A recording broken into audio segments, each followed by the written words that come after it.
Welcome to Weekly Digest, where we highlight the work of ministers of government as they push the administration's development agenda. Over 80 young persons from Region 5 graduated from various programs offered by the Board of Industrial Training. The graduation ceremony, which was held on Friday last, saw Minister of Labour Joseph Hamilton continuing his encouragement of Guyanese to upskill themselves. This graduation is not for me, Commander, and the head table. This graduation is yours. Importantly, that you can say to yourself, I started something and I finished it. That's very important. In a world that is filled with all kinds of issues, you must compliment yourself that you started and you finished. Several farm-to-market roads in Region 5 will be upgraded to improve access to lands. These upgrades will in turn boost the agriculture productivity of the region. Regional Chairman Vichan Ramphel said it is part of the planned works by the Regional Democratic Council for the year. At present, works are being done on the access road along Esau and Jacob as well as Myconi Creek. Similar interventions will also occur at the Mahika-Myconia-Bari Agricultural Development Authority scheme.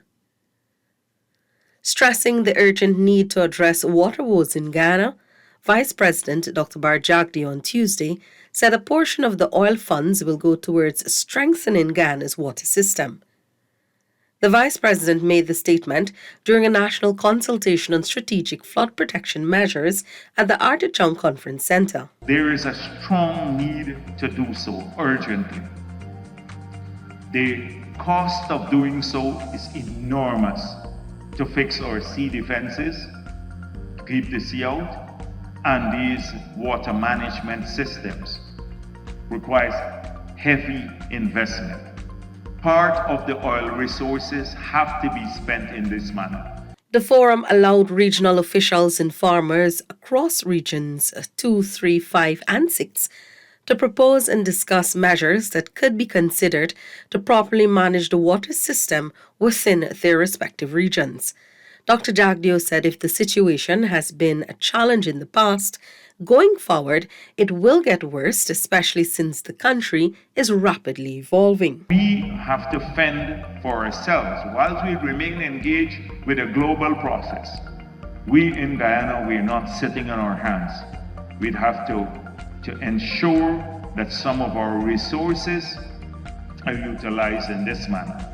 Prime Minister Brigadier Retired Mark Phillips says government is committed to acquiring equipment to effectively respond to an oil spill. This comes on the heels of a successful oil spill response simulation exercise by the Civil Defense Commission and other stakeholders. From government side, I want to commit ourselves to working with you and to acquire the equipment that will be needed for the actual disaster. The Prime Minister noted that government will ensure that the right personal protective equipment is available to those responsible for responding to oil spills. What we don't need is we're facing a disaster and we don't have the right equipment. We don't have the right PPEs. And therefore people are donning or putting on the PPEs for the first time at the time of the disaster. So we have to focus now on getting the right PPEs that Mr. Thomas mentioned and have people wear them and experience the comfort and the discomfort that comes with wearing them and utilizing the equipment. So when the time comes for us to deal with an actual disaster, we have a core of personnel who are not only trained and not only know what they have to do, but they can operate the equipment. Minister of Labour Joseph Hamilton says during this year's Occupational Safety and Health OSH Awareness Month, which began on Friday, more attention will be placed on the agriculture sector. The minister believes this sector has been silently facing poor OSH practices. He says along with planned activities, the focus will be on educating persons and companies about the importance of OSH. We have some special focus. Last year we focused on mining and construction. We will expand that this year to look at forestry and the agriculture sector. Because if I take the agriculture sector, I believe that we might be having more deaths in the agriculture sector silently than the ones that we are accustomed to. And therefore, as I have said, we have put together a joint technical committee that is OSH, Labour with the NARI and GRDB and RP, and that we will continue to do it that way.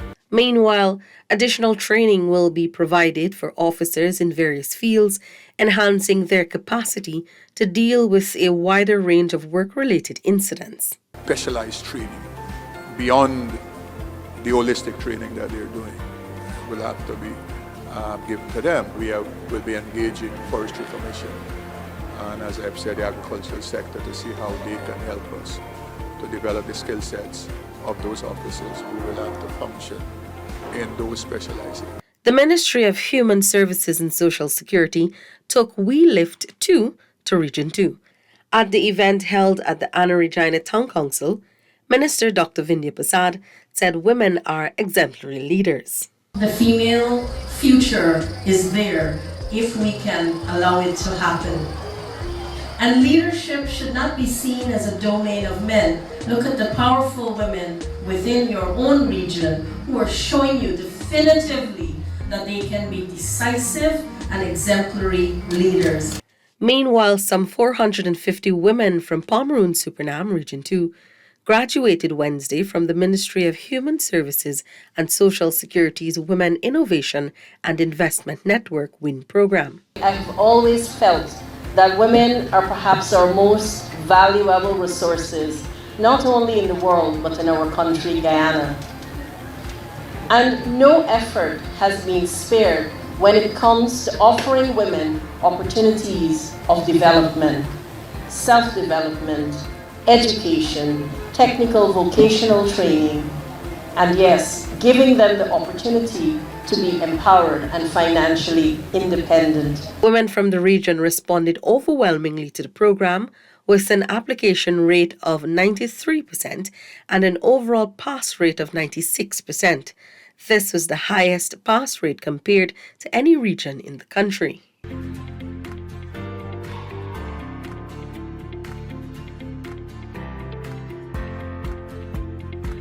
Upon graduating, women are directed into entrepreneurship and are provided with support services. The Demerara Harbour Bridge automatic tolling system was launched April 1. Already, a number of government vehicles have used the system, which General Manager of the Bridge Corporation, Wayne Watson, noted had been successful. The system uses a radio frequency identification strip, which will be picked up by scanners which are installed above the toll booth. Watson says despite the bridge being over 40 years old, the idea behind implementing the system is in preparation for future developments, making reference to the new Demerara Harbour Bridge. We now join Isaiah Braffett for the opening of a magistrates' court in Kokwani. Access to justice is an inalienable right to the people of Guyana, says Attorney General and Minister of Legal Affairs Mohabir Anil Nandalal as he commissioned a $37.8 million magistrate court and living quarters in Kokwani, Region 10. The Attorney General said the Judiciary is the fundamental pillar on which a modern democratic society stands. It is the justice system and the rule of law that protects life itself, that protects our ability to speak, to move, to celebrate, and to do so many things that we take for granted. The Attorney General said the setup of courts has drastically changed, as today people have access to the most modern facilities in the most rural areas. When in government we speak about the economic commercial, and infrastructural transformation that is taking place in our country across its every landscape. The same thing is happening in the judiciary as well. Government, he said, is committed to resourcing the judiciary as far as possible. As soon as they ask for a plot of land, I immediately get my particular clearance and I go to the requisite department and I make my request and it's delivered. We do so not because we want any particular favor from the judiciary.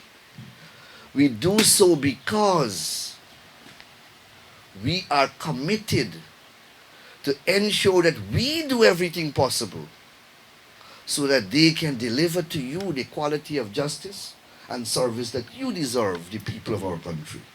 Acting Chancellor of the Judiciary, Justice Janet Cummins Edwards, says Guyana has another facility to ensure there's access to justice. Although I'm told that there are no street names except for Old Market Street in this community, and there are no lot numbers, everyone knows each other in the community, and for the most part, they all get along very well. Nevertheless, time and again, there has been infractions of the law. There is a need to uphold the rule of law in any community, and therefore a court is needed. Her Worship, Wanda Fortune, will be the resident magistrate for the court, which will operate twice monthly. Present at the opening ceremony were Chief Magistrate Anne McLennan, Chief Justice Acting Roxanne George Wiltshire, and Director of Public Prosecutions Shalimar Alihak. Reporting from Kokwani, Region 10, with videographer Dexter Series, I am Isaiah Braffett. 79 hemodialysis patients have received checks worth $600,000 to help subsidize their treatment cost.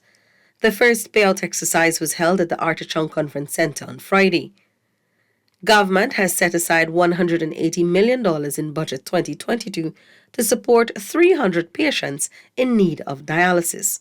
Health Minister Dr. Frank Anthony said the approach by government is not a one-off payment, but will be done annually. It became a new measure in the new budget. That is why each one of you would be getting a grant of $600,000. And this is not a one-off payment. This means that every year you will be getting 600,000 Guyana dollars to assist you with paying for your dialysis session. He said Guyana has seen a successful journey in providing dialysis care. And while government moves to advance the infrastructure, Dr. Anthony said patient care standards must be maintained. So one of the collaboration that we have had with the Pan American Health Organization is that we have been able to bring in some consultants. We had a first consultant a couple months ago who came in from Argentina and who is a nephrologist and has been running one of the largest centers in Argentina, came and she did a preliminary assessment of all our facilities here and has recommended certain standards. And the reason why we are doing that, because we want to make sure that when patients go to any one of these dialysis centers, that you can go there with the confidence that they're meeting certain standards. That's it for this edition of Weekly Digest. For these and other government-related information, do log on to our website, dpi.gov.gy, and our social media platforms as well. Goodbye.